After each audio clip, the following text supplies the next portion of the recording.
MA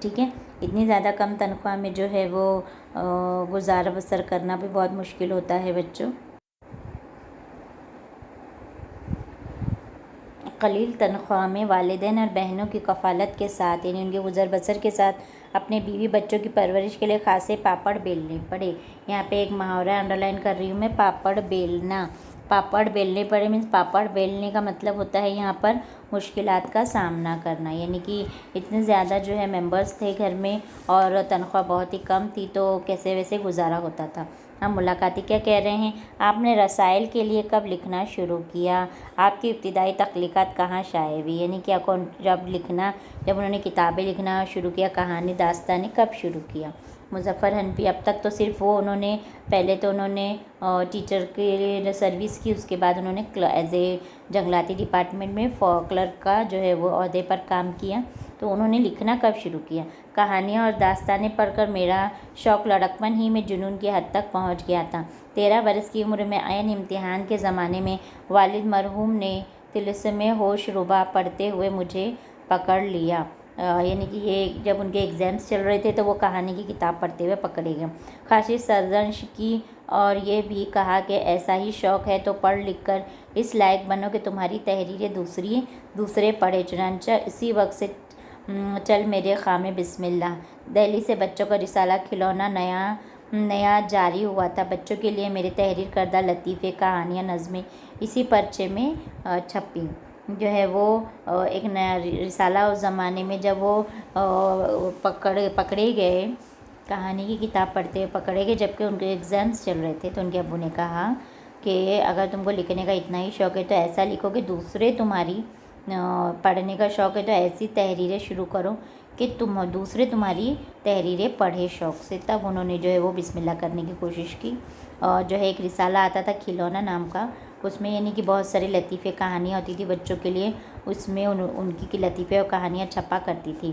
پھر اس میں انہوں نے پھلواری، ٹافی، کلیاں، دوست اور ہندو پاک کے دوسرے بچوں کے رسالوں کے لیے میں نے خوب لکھا۔ مقام شکر ہے کہ حکومت ہند کی مطبوعہ درسی کتابوں سے لے کر دیگر کئی ریاستوں کی درسی کتابوں میں میری تخلیقات شامل ہیں، یعنی اور بھی بہت ساری کتابیں ہیں جن کی جو ہے اس میں ان کی تحریریں شامل ہیں۔ میں اب بھی بچوں کے لیے نظمیں وغیرہ لکھتا رہتا ہوں ماشاءاللہ۔ اب ملاقاتی کہہ رہے ہیں بچوں کے ادب میں کون سی خصوصیات ضروری ہے؟ بچوں کے ادب یعنی کہ بچوں کے ادب کے لیے کون سی چیزوں کی ضرورت ہوتی ہے؟ مظفر حنفی کیا کہہ رہے ہیں، ہم اپنے بچوں کو جادوگروں، پریوں اور آسیبوں کی کہانیاں بہت سنا چکے ہیں۔ ہم بچوں کو جو یہی کتابیں سناتے ہیں، کہانیاں سناتے ہیں۔ آج کے بچوں میں بھی کچھ یقیناً ایسے ہوں گے جنہیں جادوئی کہانیاں پسند ہوں گی۔ ہندوستان کے تقریباً ہر زبان میں ایسی تخلیقات پہلے ہی سے موجود ہیں۔ آج بچوں کا ادب تخلیق کرنے والوں کو اپنے موضوعات اپنے آس پاس کی زندگی کے مختلف گوشوں سے منتخب کرنے ہوں گے، جن میں میرے بیان کردہ مسائل یا ان سے ملتے جلتے ہزاروں دوسرے مسائل شامل ہیں۔ میں نہیں سمجھتا کہ موجودہ ہندوستان کا بچہ جو پچھلی صدی کے بچوں سے کہیں زیادہ ذہین اور باشعور ہے، محض کوہ کاف اور طلسماتی کہانیوں ہی سے دلچسپی رکھتا ہوں۔ یعنی ان کا کہنا ہے کہ پہلے کے زمانے کے بچے جو جادوگر کی، پریوں کی کہانیاں سننا ہی پسند کرتے تھے، لیکن آج کل کے بچے ان سے ماشاءاللہ زیادہ ذہین ہیں، زیادہ باشعور ہے، تو یہ آج کل کی جادوئی کہانیاں پسند کرتے ہیں، جو کہ اور بھی ان سے کہیں آگے کی کہانیاں وہ پسند کرتے ہیں، جو کہ پچھلے صدی کے بچوں میں جو ہے اتنا یہ نہیں تھا، شعور نہیں تھا، تو صرف وہ جو سناتے تھے اسی پر جو ہے وہ مطمئن ہو جاتے تھے۔ لیکن آج کل کے بچے جو ہے کچھ نیا سیکھنا چاہتے ہیں، کچھ ریالٹی چاہتے ہیں، کچھ نئی چیزیں ان کو بتانے کے ہم جو ہے خواہش مند ہوں گے، اسی لیے ان کی کتابوں، ان کی جو تحریریں بھی اسی طرح کی ہوا کرتی تھی۔ ملاقاتیں اگر ایسا ہے تو آپ کے خیال میں آج کل کے بچوں کے لیے کس قسم کے موضوعات پر بچوں کا ادب لکھا جانا چاہیے؟ تو مظفر حنفی جواب دے رہے ہیں، گزشتہ برسوں میں راکیش شرما کی خلائی مہم میں بچوں نے جس گہری دلچسپی کا مظاہرہ کیا، جیسے کہ راکیش شرما جو ہے ہمارے انڈیا کے جو اسپیس پر گئے تھے، تو ان کے بارے میں یعنی کہ کچھ ریالٹی، کچھ ریئل چیزیں، پہلے کے زمانے کے بچے تو صرف رانی راجا پریوں کی کہانیوں میں مطمئن تھے بٹ آج کے بچے جو ہے وہ جو آج ہماری دنیا میں ریئلٹی چل رہی ہے اس پر جاننے میں زیادہ جو ہے وہ دلچسپی رکھتے ہیں۔ وہی میرے خیال کا منہ بولتا جواب ہے کہ آج بچے مصنوعی سیاروں، روبوٹ، کمپیوٹر اور پن ڈبیوں کو وہی درجہ دیتے ہیں جو کل ماضی میں دیووں اور پریوں کو حاصل تھا۔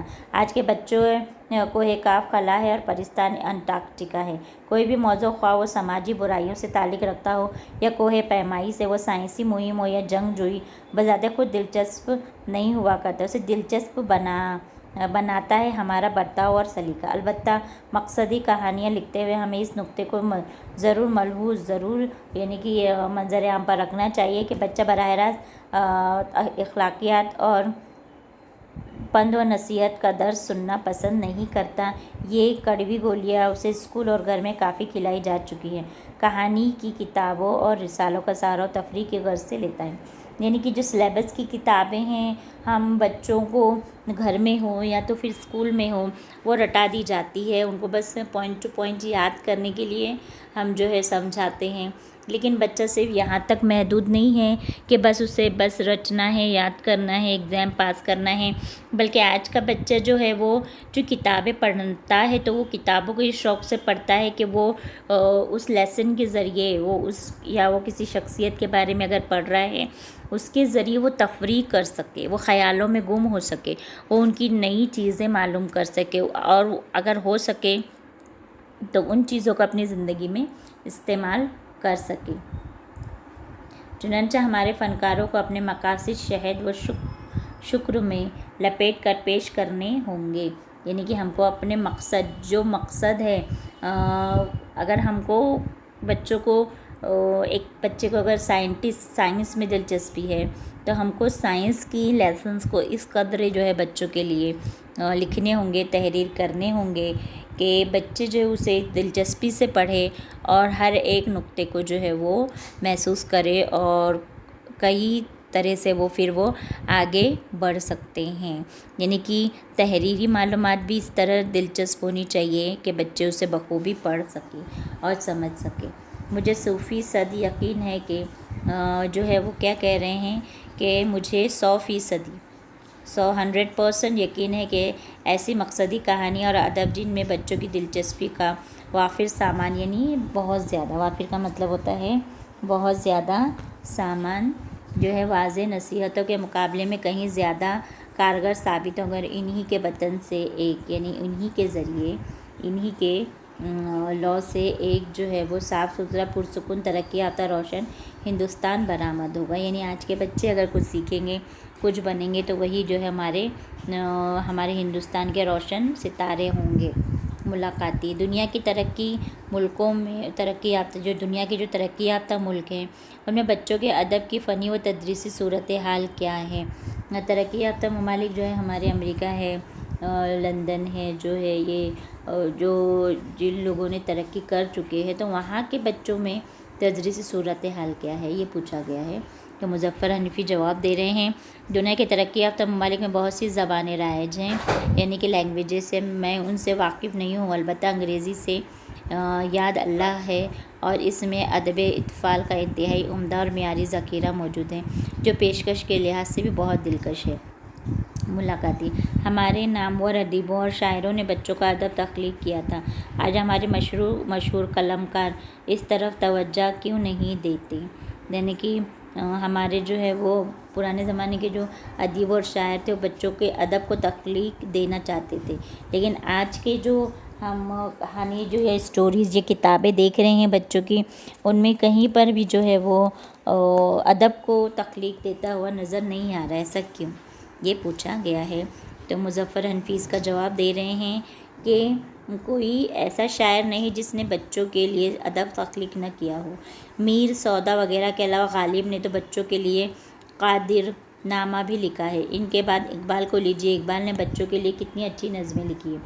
آگے چلیں تو فیض، کرشن چندر اور عصمت چغتائی ہیں، پھر حافظ جالندھری، احمد ندیم قاسمی، مرزا ادیب، قرۃ العین حیدر کے نام مجھے یاد آ رہے ہیں۔ ان کے دوسرے کارنامے ہیں ان کی جانب لوگوں نے خوب توجہ کی، لیکن ادب اطفال کو اپنی بنیاد بنانے والے ادباء و شعراء کو اس لائق نہیں سمجھا گیا کہ ان پر کچھ لکھا جائے۔ ادب اطفال کی جانب نئے لکھنے والے اس لیے بھی کم مائل ہوتے ہیں کہ وہاں سے حاصل کچھ نہیں ہوتا. یعنی بچوں کے لیے اگر ہم کچھ لکھ رہے ہیں تو وہ زیادہ پاپولر نہیں ہے, اس سے ان کو کچھ ریٹرن ملتا نہیں ہے, اس لیے اس پر زیادہ کوئی لکھتا نہیں ہے. ایسا وہ ان کا کہنے کا مطلب ہے. ملاقاتی بچوں کی غیر لسانی ادب مثلاً کارٹون, ویڈیوز, اینیمیشن فلمیں وغیرہ کی تعلیمی اہمیت کیا ہے؟ یہ بچوں کی کردار سازی میں کس حد تک مفید ہے؟ جو آج کل ہم دیکھ رہے ہیں بچے کہاں پر کھوئے ہوئے کارٹونس اور ویڈیوز میں, تو اس کا کیا حقیقت ہے؟ مظفر حنفی اس کا جواب دے رہے ہیں, بے شک تدریسی کام میں یہ سب بہت معاون ہیں, البتہ کردار سازی کے ساتھ یہ چیزیں بعض منفی اثرات بھی پیدا کرتی ہیں. بچے اکثر کامکس کے بہت عادی ہو جاتے ہیں, اس طرح پڑھنے لکھنے کا انہیں وقت نہیں ملتا اور صحت پر بھی برا اثر پڑتا ہے. اس لیے ان کے دیکھنے یا پڑھنے میں توازن ضروری ہے.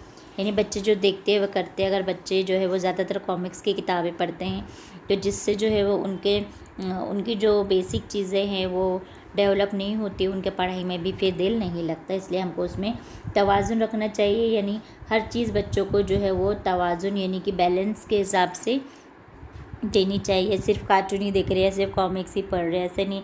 ان کو جو ایک ٹائم ٹیبل بتانا چاہیے کہ تم تھوڑی دیر یہ کرو, تھوڑی دیر یہ کارٹون دیکھو, پھر تھوڑی دیر اپنی اسکول کی پڑھائی بھی کرنا ضروری ہے. ملاقاتی ٹیلی ویژن اور موبائل فون کو ادب کے لیے ایک چیلنج تصور کیا جا رہا ہے. لوگ اور خاص طور پر طلبہ کتابوں سے دور ہوتے جا رہے ہیں. اس کے متعلق آپ کیا رائے دیں گے؟ یعنی کہ اگر ہم موبائل اور ٹیلی فون دیکھتے ہیں بچوں کے ہاتھ میں تو وہ تدریسی کتابوں سے دور ہوتے جا رہے ہیں, وہ صرف موبائلوں میں ہی لگے ہوئے ہیں. مظفر حنفی ٹیلی ویژن اور موبائل فون وغیرہ صرف ادب کے لیے ہی نہیں, پورے پرنٹ میڈیا کے لیے چیلنج بنے ہوئے ہیں. آپ کی تشویش یعنی کہ جو ہم کو جو کنفیوژن ہے درست ہے. پچھلے لوگ کہتے تھے چور کو نگہبان بنا دینے سے چوریاں رک جاتی ہے. ایسا کچھ کیا جائے کہ تدریس و تعلیم کے لیے الیکٹرانک میڈیا ہی میں زیادہ سے زیادہ گنجائش پیدا کی ہے. یعنی کہ آج بچے اگر موبائل اور ٹی وی کی طرف جو ہے متوجہ ہے تو ہم کو اسی کے ذریعے بچوں کو تدریس دینی چاہیے. ٹھیک ہے. ملاقاتی اردو ادب اطفال میں آپ کا حصہ کیا اور کتنا ہے؟ یعنی اردو میں آپ نے کتنا بڑھ چڑھ کا حصہ لیا ہے, اس میں پوچھا جا رہا ہے آپ سے.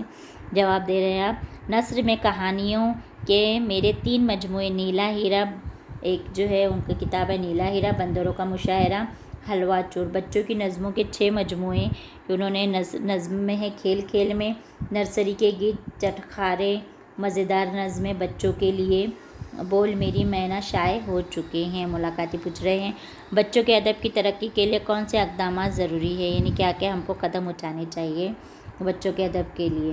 بچوں کے لیے لکھتے ہوئے مصنف کو خود بچہ بن جانا چاہیے. یعنی اگر ہم بچوں کے لیے لکھ رہے تو ہم کو بھی ایک طرح سے بچوں کی طرح سوچنا پڑتا ہے. یعنی ہم کو بھی بچہ جس طرح بچہ ناراض ہوتا ہے تو ہم کو بھی جو ہے اسی کے لیول پہ آ کے اس کو سمجھاتے ہیں ہم. اور بچوں کو جب کوئی چیز جو ہے ٹیچر بھی اگر ایک کوئی ٹاپک سمجھا رہی ہے تو اس کو بھی بچوں کی طرح سوچنا پڑتا ہے کہ وہ بچوں کو کیسے سمجھے گا. اس طرح اگر ہم لکھ رہے ہیں بچوں کے لیے تو ہم کو بھی بچہ بننا پڑے گا. یعنی بچوں کی نفسیات سے اس کا بخوبی واقف ہونا ضروری ہے. بچوں کے مائنڈ سے, بچوں کی سائیکالوجی اسے سمجھ میں آنی چاہیے, تبھی جا کر جو ہے وہ بچوں کے لیے اگر ہم کچھ لکھ رہے تو وہ سکسیس ہو سکتا ہے. مصنف کا مطالعہ, مشاہدہ, تجربہ بھی وسیع اور متنوع ہے. وہ تحریر میں بچوں کی دلچسپی کا وافر مواد مہیا کریں, ظرافت سے بھرپور کام لیں.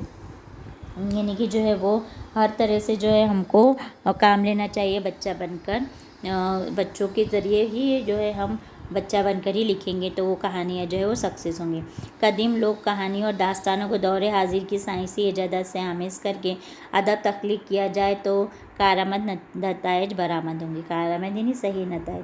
اردو میں نرسری رائمز کی سخت کمی ہے.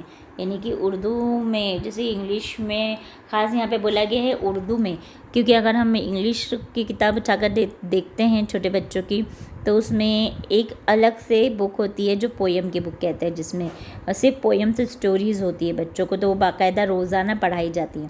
بٹ اگر ہم اردو میڈیمس کی کتابیں اٹھا کے دیکھتے ہیں بچوں کی تو اس میں ایسا کچھ نہیں ہے. ان کی ایک ہی کتاب ہے, اسی میں بھی نظمیں بھی اسی میں ہیں, نظمیں ہیں نہیں ہیں یہ ہم نہیں کہہ سکتے, بٹ نظمیں بھی اسی میں ہیں اور سبق بھی اسی میں ہیں. یعنی زیادہ زور نظموں پر, رائمز پر نہیں دیا جاتا. لکھنے والوں کو اس طرف مائل کرنا چاہیے. دیکھا جا رہا ہے کہ زیادہ تر اساتذہ ہی بچوں کے لیے نصیحتوں کی پوٹ جیسی کہانیاں اور نظمیں لکھتے ہیں. بڑے اور مستند شاعروں اور ادیبوں کے ادب اطفال کی تخلیق میں